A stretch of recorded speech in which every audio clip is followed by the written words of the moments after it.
அனைவருக்கும் வணக்கம். சற்றம் கிடைத்த முக்கிய அறிவிப்பின்படி மக்களை உஷார். மீண்டும் தமிழகத்தில் பல்வேறு மாவட்டங்கள் அடுத்த 3 மணி நேரத்தில் கனமழை கொட்டித்திருக்கும். தற்போது வானிலை ஆய்வு முக்கிய எச்சரிக்கை ஒன்று கொடுக்கப்பட்டனர். அதன்படி எந்த மாவட்டங்கள் கனமழை பெய்யக்கூடும் என்ன முக்கியமான அறிவிப்புகள் இளமை நம்ம பிரீஃபாக பார்க்கலாம். மறக்காம ஸ்கிப் பண்ணாம பாருங்க.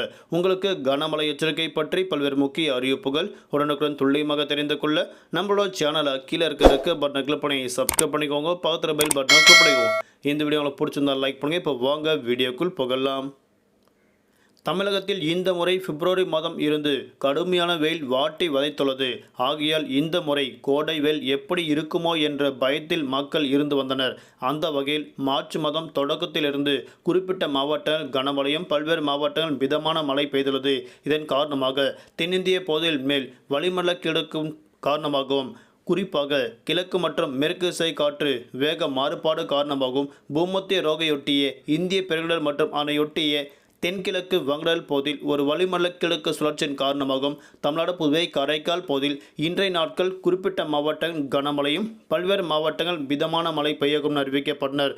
குறிப்பாக தமிழகத்தில் இன்றைய நாட்கள் பொறுத்தவரை அடுத்த 3 மணி நேரத்தில் சென்னை, காஞ்சிபுரம், செங்கல்பட்டு, திருவள்ளூர், திருவண்ணாமலை, ராணிப்பேட்டை, நீலகிரி, கிருஷ்ணகிரி மற்றும் கடலூர், கன்னியாகுமரி மற்றும் விழுப்புரம், வேலூர், திருப்பத்தூர், கோவை, திருப்பூர், தேனி, திண்டுக்கல், மதுரை, விருதுநகர், தென்காசி உள்ளிட்ட மாவட்டங்கள் இன்றைய நாட்கள் அடுத்த 3 மணி நேரத்தில் கனமழை கொட்டித்திருக்கும். தற்போது வானிலை ஆய்வு முக்கிய எச்சரிக்கை ஒன்று கொடுக்கப்பட்டனர். குறிப்பாக தமிழகத்தில் வரக்கூடிய மார்ச் மாதம் 26ஆம் தேதி வரை தமிழ்நாடு புதுவை காரைக்கால் பகுதியில் குறிப்பிட்ட மாவட்டங்கள் கனமழையும் பல்வேறு மாவட்டங்கள் மிதமான மழை பெய்யக்கும் அறிவிக்கப்பட்டனர்.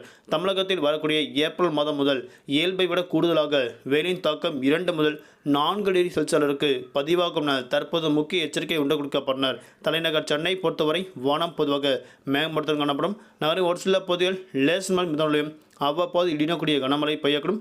அதிகபட்ச வெப்பநிலையாக 36 முதல் குறைந்தபட்ச வெப்பநிலையாக 25 டிகிரி செல்சியஸ் வரை இருக்கக்கூடும் அறிவிக்கப்பட்டனர். இன்றைய நாட்கள் மீனவர்களுக்கான எச்சரிக்கை.